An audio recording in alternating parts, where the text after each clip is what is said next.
اس کو صرف جھاڑ پہنچ کے نکالیے. اور اس معاہدے میں یہ بات موجود تھی کہ اب جب کہ ہم نے بنگلہ دیش کو قبول ہم کر رہے ہیں اور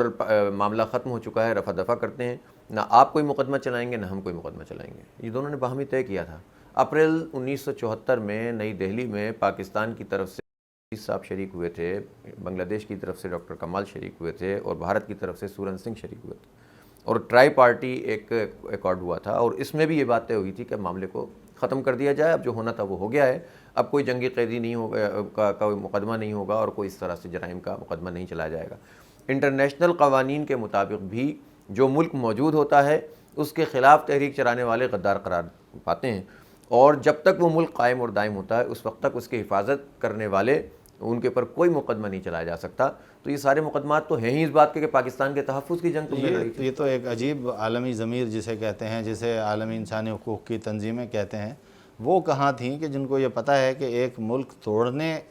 سے روکنے والوں کے خلاف غداری کا مقدمہ بن رہا ہے, اور جو ملک وجود میں ہی نہیں تھا اس کے بارے میں یہ بات کہی جا رہی ہے. تو ان لوگوں کی طرف سے ایمنسٹی انٹرنیشنل اور جو دوسرے ادارے ہیں, کوئی آواز آپ کو ایمنسٹی سنائی؟ انٹرنیشنل نے کسی حد تک اس پر آواز اٹھائی, لیکن ظاہر ہے اس کی آواز اتنی مؤثر بھی نہیں تھی اور اس کو سنا بھی نہیں گیا. پاکستان کے بارے میں آواز اٹھتی ہے تو بڑی شور مچتا ہے, میڈیا اس کو ملٹیپلائی کرتا ہے. اصل میں دیکھیں نا, مدعی سست گواہ چست تو نہیں ہوتا نا دنیا میں. جب پاکستان کی حکومت اور پاکستان کے فوجی ادارے ہی اس پر نوٹس نہیں لیں گے اور اپنا کردار ادا نہیں کریں گے, بے شمار چیزیں ہیں جو اس وقت وہاں پر مکتی بہانی اور انڈین آرمی کے کولیبریشن کے نتیجے میں جو کچھ مظالم وہاں ہوئے تھے, ان مظالم پر تو آج تک کوئی گفتگو ہی نہیں ہوئی ہے. میں تو حیران ہوں کہ پاکستان کے لبرل لوگ جنہوں نے اس ملک کا 67 سال سے بیڑا غرق کر دیا ہے, وہ سیکولر لوگ جنہوں نے جو قابض ہو گئے پاکستان پر قائد اعظم کی آنکھیں بند ہوتے ہی,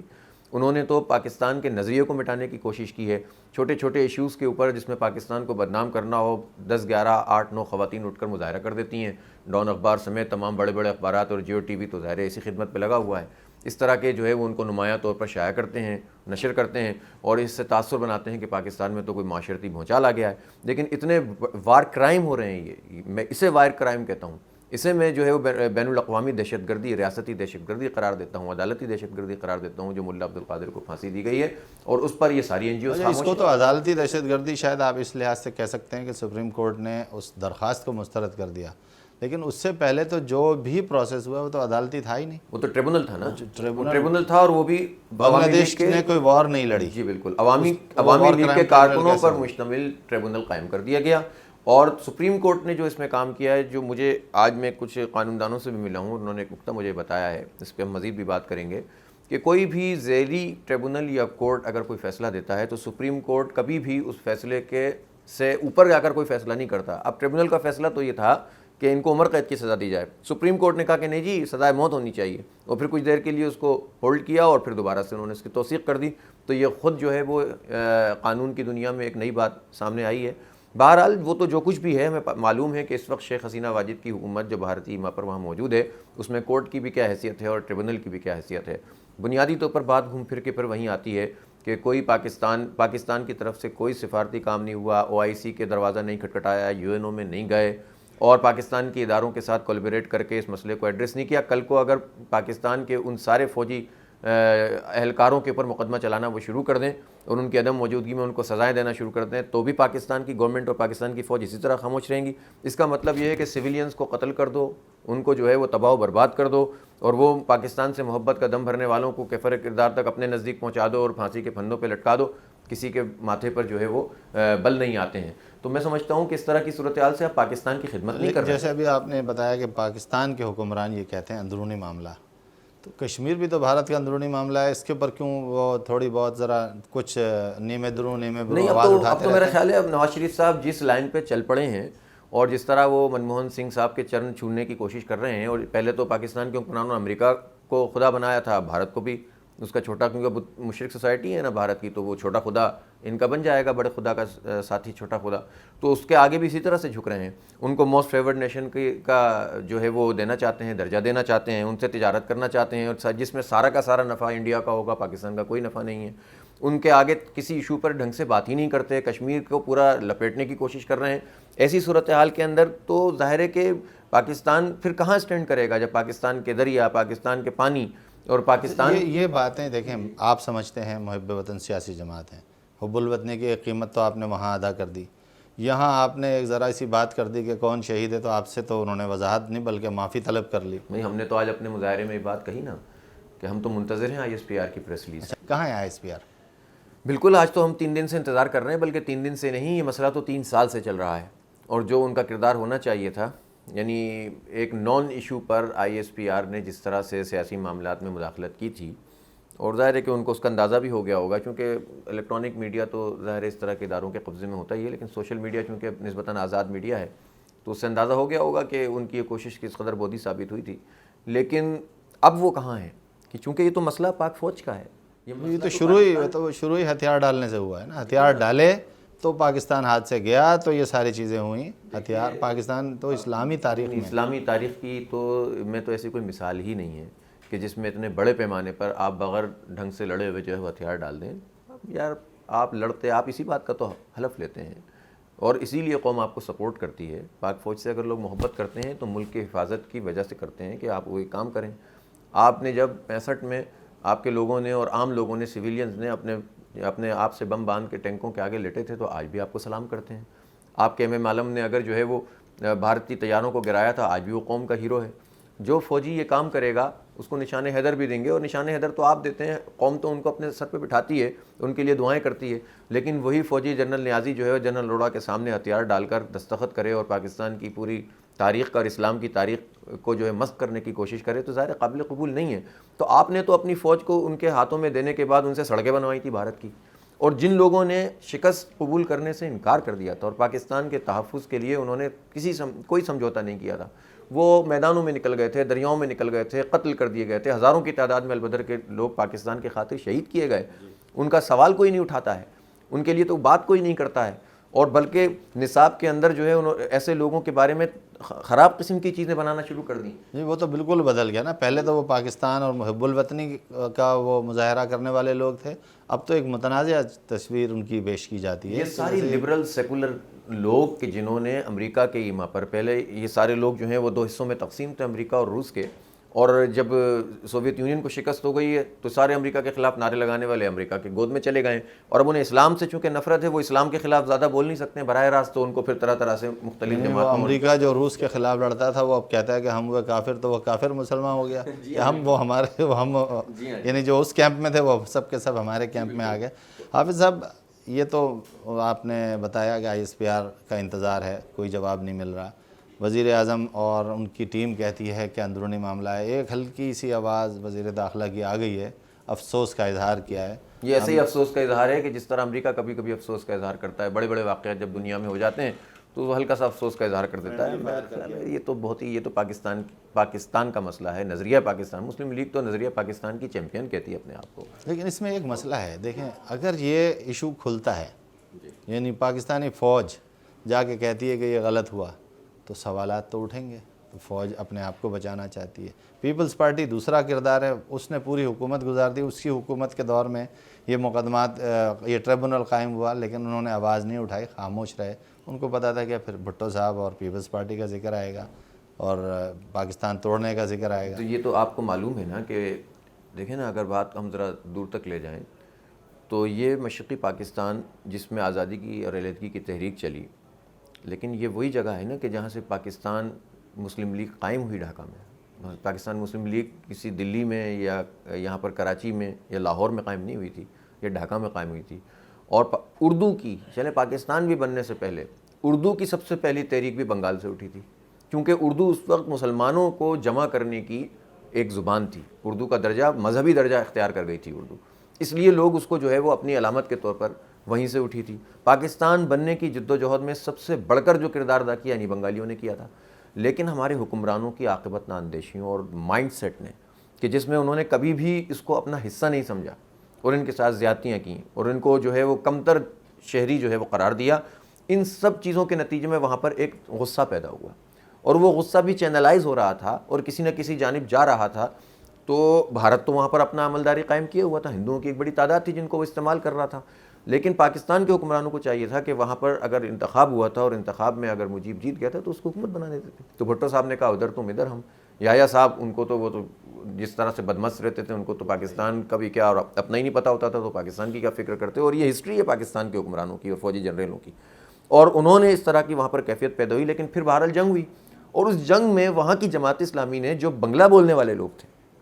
وہ صرف بہاری نہیں تھے، اس میں زیادہ تر میجورٹی بنگلہ بولنے والے لوگوں کی تھی، انہوں نے کہا کہ بھائی بنگالی ہونا یہ ایک دوسری چیز ہے، اصل چیز تو یہ کہ پاکستان ہم نے بنایا ہے اسلام کے لیے، اور مولانا مودودی کے مطابق کہ پاکستان کی حفاظت ایسے کرو جیسے مسجد کی حفاظت کرتے ہو، کیونکہ ہم نے بڑی قربانیوں کے بعد یہ ملک نظریے کے لیے بنایا ہے۔ انہوں نے قربانیاں دیں، وہ کھڑے ہو گئے، اور اس میں پھر انہوں نے انڈین آرمی کا مقابلہ بھی کیا، مفتی بانی کا مقابلہ بھی کیا، لیکن پھر ایک دن پتہ چلا کہ جب جہاں پر مغربی پاکستان میں ہمیں بتایا جا رہا تھا کہ سب ٹھیک ہو رہا ہے، ہم یہاں اس محاذ پہ جیت گئے، اس محاذ پہ جیت گئے، پتہ چلا وہاں تو ہتھیار ڈال رہے تھے آپ، اور 90,000 لوگوں کو جو ہے وہ انڈیا کی قید میں دے دیا، اور ماتھے پہ شکن بھی نہیں آئی، لیکن وہاں جو البدر کے لوگ تھے انہوں نے تو ہتھیار نہیں ڈالے، اب ان کو اس کی سزا دی جا رہی ہے۔ اچھا، اب اس کا ایک اور پہلو بھی ہے، بنگلہ دیش بن گیا، جماعت اسلامی کے لوگ جب یہ شیخ مجیب کا قتل ہو گیا اور حکومت تبدیل ہو گئی، پھر جماعت اسلامی نے اپنے آپ کو ری آرگنائز کیا،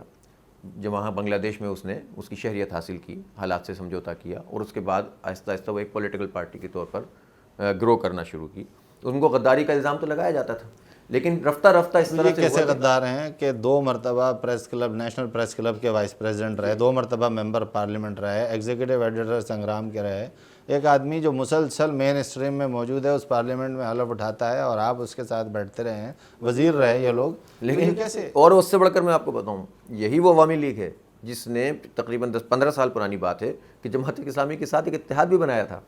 اس وقت جماعت اسلامی غدار نہیں تو تھی، یہ غداروں کے ساتھ ان کا اتحاد پر ان کے خلاف بھی مقدمہ بن سکتا ہے۔ تو کہنے کا مقصد یہ کہ اس وقت یہ مسئلہ نہیں ہے کہ قانون کیا کہتا ہے، ضابطہ کیا کہتا ہے، اخلاقیات کیا کہتی ہیں، اس وقت تو تمام تر چیزوں کو دیکھیے، حسینہ واجد کی حکومت ایک کرپٹ حکومت ہے، وہ ناکام ہو گئی ہے ٹوٹلی، لوگوں کو کچھ ڈیلیور نہیں کر سکی۔ بنگلہ دیش جس کی معیشت بہتری کی طرف گامزن تھی، بنگلہ دیش کی معیشت تباہی کے دہانے پہ کھڑی کر دی ہے دوبارہ سے انہوں نے، اور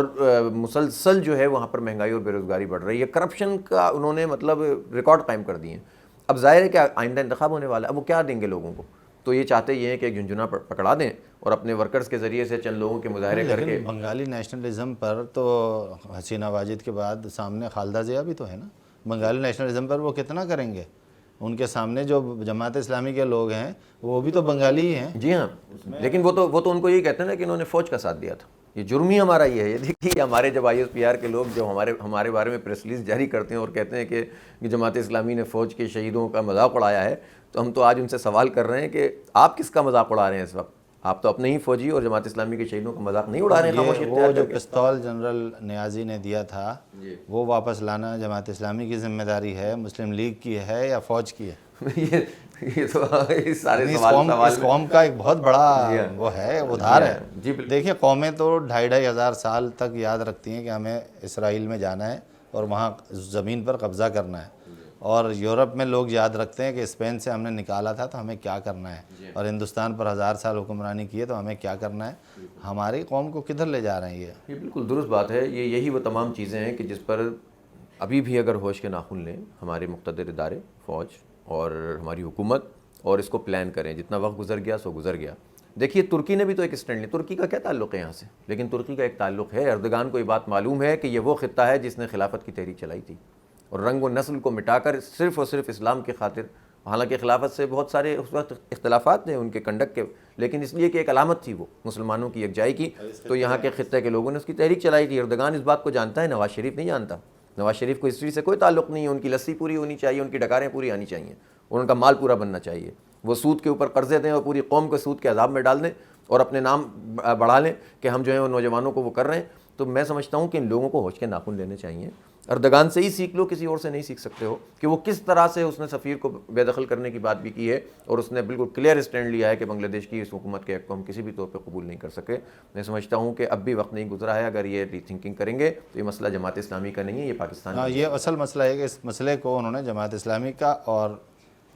بنگلہ دیش کا اندرونی معاملہ قرار دیکھیے، قوم کو بھی اب اس بات کو سمجھ جانا چاہیے کہ کسی بھی مسئلے کو جماعت اسلامی کا مسئلہ قرار دے کر جان نہیں چھڑائی جائے گی۔ جماعت اسلامی کا مسئلہ لازم و ملزوم پاکستان کا مسئلہ ہے، اور قوم کو بھی اس بات کا فیصلہ کرنا ہوگا کہ وہ پوری اپنی ہسٹری کا جائزہ لیں، کون سی جماعت ہے جس نے پاکستان کے قیام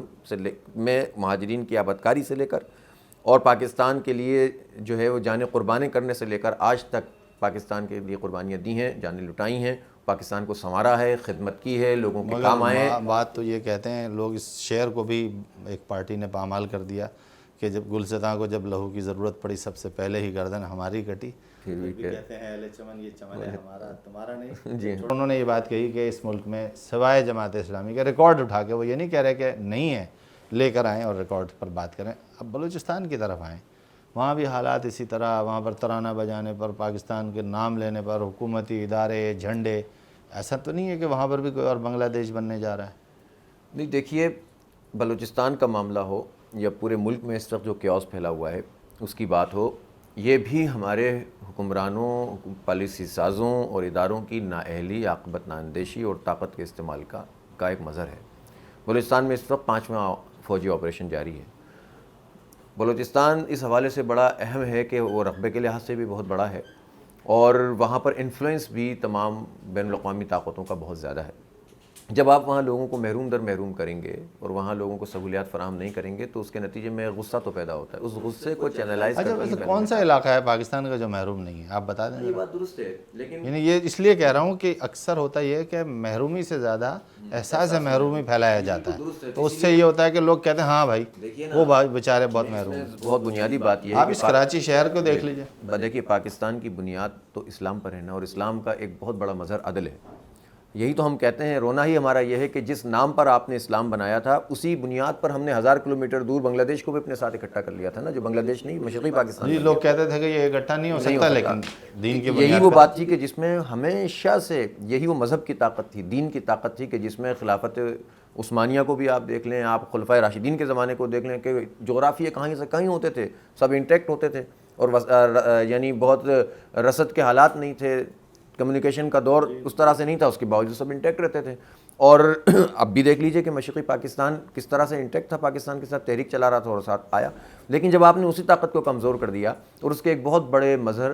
عدل سے منہ پھیر لیا, جب عدل سے منہ پھیر لیا اور آپ نے علاقے کی بنیاد پہ, زبان کی بنیاد پہ محرومیاں پیدا کرنا شروع کی, تو جب جو محرومی ہوتی ہے وہ احساس محرومی کو جنم دیتی ہے اور وہ پھر ملٹیپلائی ہوتا ہے اور اس کو پھر بہت ساری طاقتیں اپنے حق میں استعمال کرتی ہیں. تو آپ یہ کام ہی نہ کریں کہ جس کے نتیجے میں احساس محرومی پیدا ہو. بلوچستان میں بھی دیکھیں آزادی کی اتنی تحریکیں موجود ہیں, اور میں اگرچہ کہ اس کا تاثر زیادہ ہے لیکن اتنی نہیں ہے کہ جتنا جو ہے وہ اس کا تاثر بنایا جاتا ہے. اس لیے کہ اگر آپ بلوچستان کے بھی پورے رقبے کو دیکھیں گے اور آبادی ڈیموگرافی کو دیکھیں گے, آدھے سے زیادہ آبادی تو ظاہر ہے کہ وہاں پر ایسی ہے کہ جہاں پر کوئی اس بنیاد کے اوپر تحریک ہے ہی نہیں. جو اب جن علاقوں کے اندر یہ کہا جاتا ہے کہ بلوچ, تو بلوچستان کے جو بلوچ ہیں وہ تو پاکستان کے ساتھ رہنا چاہتے ہیں, وہ پاکستان کے, ابھی تو انہوں نے بلدیاتی انتخاب کرا کے تو اس بات کا اعلان کر دیا ہے کہ ہمارے ہاں تو کوئی آزادی کی اس طرح سے تحریک ہی نہیں, ہم تو آئین کو بھی مانتے ہیں, قانون کو بھی مانتے ہیں, 3 صوبے بلدیاتی انتخاب نہیں کرا رہے, ہم کرا رہے ہیں. تو اس بالکل یہ کام کر دیا ہے. لیکن یہ ہماری عاقبت نااندیشیاں ہیں کہ ہم نے اتنی بڑی سرحد کو غیر محفوظ کیا ہوا ہے افغانستان میں امریکہ کا ساتھ دینے کے نتیجے میں. یہی نہیں بلکہ پورے کی پوری وہ قبائلی بیلٹ کہ جو پاکستان کے لیے کبھی وہاں فوج کی ضرورت ہی نہیں پڑی, وہ قبائلی تھے. فوج نے تو آزاد نہیں کرایا تھا آزاد کشمیر تو قبائلیوں نے آزاد کرایا تھا. آج انہیں قبائلیوں پر آپ امریکہ کے کہنے پہ آپریشن کر رہے ہیں, ایک کے بعد ایک کرتے چلے جا رہے ہیں. یہ پوری سوات اور دیر اور مالاکنڈ کا پورا ڈویژن ہے, اور یہ شانگلہ, اس پوری بیلٹ کو کہ عوام پر آپ نے عوام کو فوج سے لڑانے کی کوشش کی. آپ کہتے ہیں فوجی آپریشن کے نتیجے میں ہم نے وہاں پر امن قائم کر دیا. اگر فوجی آپریشن کامیاب ہوا ہے تو کیوں آپ یہاں سے جانا شروع کریں, چلیں صحافیوں کو لے کر چلتے ہیں اور پھر سفر کرتے ہیں کالام تک کا, یہاں سے پشاور سے, اور بلکہ اسلام آباد سے. آپ کو پتہ چل جائے گا کہ کم از کم 30-35 چیک پوسٹ آئیں گی, بلکہ ہو سکتا ہے اس سے بھی زیادہ ہیں کالم تک جاتے جاتے. کالم تو بہت دور ہے, سوات تک جاتے جاتی. تو آپ بتائیے یہ کیا مسئلہ ہے, لوگوں کی بیماریاں ہوتی ہیں, پریشانیاں ہوتی ہیں, قطاریں لگی ہوئی ہوتی ہیں, کیوں ہے وہاں پر فوج اگر آپریشن کامیاب ہو گیا؟ صرف امریکہ کے کہنے پر آپ نے اپنی ہی قوم اور اپنی ہی فوج کو آپس میں لڑانے کی کوشش کی, اور اگر اس کا اظہار کر دیا جائے, اس کو بیان کر دیا جائے تو آپ غدار قرار پاتے ہیں. آپ جو ہے پاکستان کے فوجی اور ان کے شہیدوں کا مذاق اڑا رہے ہوتے ہیں. تو میں سمجھتا ہوں کہ ان بچگانہ باتوں سے لوگوں کو نکلنا چاہیے, اور ایک بگ نو کی ضرورت ہے. امریکہ کی غلامی ہم نے جس طرح سے اختیار کر لی ہے, اس کے نتیجے میں یہ جو ہمارا مشرقی بارڈر تھا نا, جو کبھی بھی غیر محفوظ نہیں تھا, افغانستان میں امریکہ کا ساتھ دینے کے نتیجے میں یہاں پر بھارت نے اپنے بے شمار سفارت خانے کھول لیے ہیں, انفلوئنس کر رہے ہیں وہ. اور یہ جو ہمارے امن و امان کی صورتحال تباہ ہے, دیکھیں نا 50,000 وزیر داخلہ رحمان ملک صاحب تذکرہ کرتے تھے کہ بھارت کا ہمارے پاس ثبوت ہے, کبھی پیش نہیں کرتے تھے. دیکھیے نا, ایک واقعہ بمبئی میں ہوا اور پاکستان کی حکومت اور ادارے اتنے ڈیفینسو ہوئے کہ آج تک وہ دھڑلے سے اس بات کا اعلان کر رہے ہیں, اور وہ جو کام نہ کردہ گناہ ہے وہ بھی جو ان کے اداروں نے خود بتا دیا کہ یہ ہمارا اپنا کام تھا. اور ہمارے یہاں صورتحال یہ ہے کہ کئی دفعہ تو خود رحمان ملک, کیا اداروں کی طرف سے یہ بات آئی, پولیس کی طرف سے آئی, فوج کی طرف سے بھی کسی اشاروں کے نایوں میں آئی مختلف کہ بھئی اس میں بین الاقوامی طاقتیں موجود ہیں، بھارت موجود ہے، لیکن کبھی بھی آپ نے اس کو بین الاقوامی پلیٹ فارم پر پیش ہی نہیں کیا۔ اصل میں ذہنی مروبیت اور غلامی اس قدر طاری ہو چکی ہے ہمارے حکمرانوں کے اوپر کہ جس کے نتیجے میں وہ ہمت ہی نہیں کرتے ہیں کہ حالانکہ میں آپ کو بتاؤں کہ اگر وہ ہمت کا مظاہرہ کر لیں پوری قوم ان کے ساتھ کھڑی ہوگی۔ سارے اختلافات، ایوب خان سے کتنے اختلاف تھے لوگوں کو، کلمہ پڑھ کے جنگ لڑی تھی، پوری قوم ساتھ ہو گئی تھی۔ جماعت اسلامی نے کہا کہ بھئی سارے اختلاف ہمارے اپنی جگہ، تم چاہے بھارت سے جنگ ہے تو ہم آپ کے ساتھ ہیں۔ مولانا مودودی تو وہ تھے نا جن کو پھانسی کی سزا ہوئی تھی، اور جو جدوجہد اس فوجی عامر کے خلاف جماعت کی ہے، اب آ کر لوگ بہت بڑے بڑے جمہوریت کے چیمپئن بن گئے ہیں، ریڈی کرنے والے بھی جمہوریت کے چیمپئن بن گئے، تو جماعت اسلامی نے مقابلہ کیا، مولانا مودودی نے مقابلہ کیا تھا۔ تو اس وقت ہم نے کہا سارے اختلافات ایک طرف، تو بھارت سے ہماری جنگ ہے۔ آج بھی اگر یہ کام کریں گے پوری قوم ساتھ دے گی، لیکن آپ نے امریکہ کو بھی گھر میں بٹھا لیا ہے، بھارت کو بھی جو ہے باس بنا لیا ہے، اس کے لیے سب کچھ قربان کرنے کے لیے تیار ہو رہے ہیں، نظریے کو ایک طرف ڈال دیا ہے، تو اس کے نتیجے میں کبھی پاکستانی قوم کا اور پاکستان کا بھلا نہیں۔ اچھا، اب ایک آخری سوال نہیں ہے بلکہ اس کے ذریعے ایک میسج ہے عبدالقادر ملا، اس کے بعد پروفیسر غلام اعظم، مطیع الرحمان نظامی، ایک لائن چلی آ رہی ہے، ڈیمورلائز تو نہیں ہو رہی جماعت اسلامی؟ نہیں، آج اگر آپ نے پورے پاکستان میں میں سمجھتا ہوں کم از کم 600-700 مظاہرے تو ہوئے ہی ہوئے ہیں، یعنی میں نے جتنی چھوٹی سے چھوٹی کوئی گاؤں دیہات قصبہ ہو سکتا ہے وہاں پر جماعت اسلامی نے مظاہرہ کیا، اور میں سمجھتا ہوں کہ بڑے طویل عرصے کے بعد اس بڑے پیمانے پہ لوگ چارج ہوئے ہیں، اور یہ چارج ہونا بالکل حق بجانب ہے۔ ہمارا ان سے رشتہ ایمان کا رشتہ ہے، ان سے ہمارا رشتہ بنگلہ دیش کے مسلمانوں سے اور وہاں کی جماعت اسلامی سے رشتہ نظریے کا رشتہ ہے، پاکستان کا رشتہ ہے، محبت قربانیوں کا رشتہ ہے، ان کو ہم سے جدا نہیں کیا جا سکتا۔ اور ہم ہی نہیں، میں نہیں سمجھتا کہ صرف جماعت اسلامی کا معاملہ ہے، کوئی بھی محب وطن آدمی اس وقت، آپ اخبارات اٹھا کر دیکھ لیجئے، بہت زیادہ کٹ لگانے کی کوشش کی گئی ہے، لیکن اس کے باوجود بھی آپ کو یہ بات نظر آئے گی کہ محب وطن لوگوں نے اپنا کردار ادا کیا ہے، اور لوگ فیس بک کے اوپر جس طرح سے سوشل میڈیا کو استعمال کر کے حب الوطنی کا ثبوت دے رہے ہیں، تو میں سمجھتا ہوں کہ جماعت اسلامی اس وقت بالکل ٹھیک جگہ پہ موجود ہے، اور پبلک سے اس کا کانٹیکٹ ہے، اور یہ جماعت اسلامی کے کارکنوں کے لیے چیلنج بھی ہے کہ دیکھیں آپ کا جذبہ، آپ کی توانائی، آپ کی قربانیاں، اس وقت جو حالات بنا دیے گئے ہیں لوگوں کو پتہ نہیں، ہمیں بتانا ہوگا، لوگوں کو اپنے بارے میں بتانا ہوگا۔ بالکل ایک پردہ ہے نا میڈیا کی طرف سے، ایک پردہ حائل ہے کر دیا گیا ہے، لوگوں کو غلط فہمیاں دور کرنی ہوں گی، پبلک سے کانٹیکٹ کے نتیجے میں آپ کے پاس وہ قوت انشاءاللہ پیدا ہوگی اللہ کی تائید کے ذریعے کہ آپ ہی اس ملک میں صحیح ریولوشنری پاور ہیں۔ جماعت اسلامی کے علاوہ کوئی ملک کو تبدیل کر ہی نہیں سکتا۔ میں اس پہ اب اگر مجھے پہلے اگر کچھ تھوڑا بہت اضمحلال تھا تو میں یقین ہے مجھے کہ اس ملک کے مسائل کا حل صرف اور صرف جماعت اسلامی کے پاس ہے، اس لیے کہ تبدیلی کے لیے، حالات بدلنے کے لیے جو چیز چاہیے ہوتی ہے وہ نظریہ، تنظیم، صلاحیت، صالحیت، ٹھیک ہے نا؟ یہ چاروں چیزیں آپ مجھے بتا دیں پاکستان کی کس جماعت میں؟ ایک آدمی کی جماعت ہوتی ہے، خاندان کی جماعت بن جاتی ہے، اسی طرح وہی اقتدار میں تو وہی لوگ آ رہے ہوتے ہیں، وہی گھوم پھر کے آتے اور یہ سب کے سب آ چکے ہیں جنہوں تھوڑے نے ڈیموکریٹک بنتے ہیں، لیکن خاندانوں کی اب آپ ذرا اٹھا کر تو دیکھ لیجیے نا، اور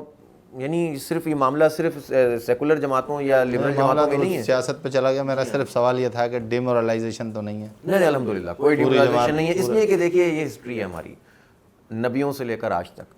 حق کی ہسٹری ہے، ستیزہ کار رہا ہے ازل سے تا امروز، چراغ مصطفی سے شرار ابو لہبی۔ یہ جو کشمکش ہے یہ خود ہمارے جذبات کو مہمیز دیتی ہے، تو قربانیوں کے نتیجے میں اگر تحریکیں اضمحلال کا شکار ہو جائیں، ڈیمورلائز ہو جائیں، تو وہ تحریکیں نہیں ہیں۔ اگر آپ صحیح فکر کے اوپر ہیں تو ہر قربانی آپ کو ایک نیا بوسٹ اپ دیتی ہے، اور انشاءاللہ ہمارے پوری جماعت جو اور یہ صرف جماعت نہیں، آپ دیکھیں عالم عرب میں لوگوں نے احتجاج کیا ہے، ترکی میں احتجاج کیا ہے، تو اس معاملے نے تو ایک شہادت نے تو پوری امت کو ایک کر دیا ہے، اسلامی تحریکوں کو میں نے اور یہ عبدالقادر ملا کا آخری پیغام بھی یہ ہے کہ امت اس کی وجہ سے امت ہے، اور انہوں نے دیکھیں کتنی خوبصورت بات کہی ہے کہ انہوں نے کہا کہ میرے سامنے تفہیم القرآن موجود ہے، اور اس میں وہ آیت پڑھ رہا ہوں وَلَا تَهِنُوا وَلَا تَحْزَنُوا وَأَنْتُمُ الْأَعْلَوْنَ إِن كُنتُم مُؤْمِنِينَ، کہ نہ غم کرو نہ خوف کرو اور حزن و ملال نہیں کرو، بلکہ اگر تم ہی غالب رہو گے اگر تم مومن ہو۔ اس کا کیا مطلب ہے؟ اس کا مطلب صرف یہ نہیں ہے کہ غلبہ جو ہے صرف فزیکل غلبہ ہے، بلکہ غلبہ یہ ہے کہ آپ حق کے اوپر جیے، حق پر آپ مر گئے، یہ آپ کی طاقت ہے، یہ آپ کا غلبہ ہے،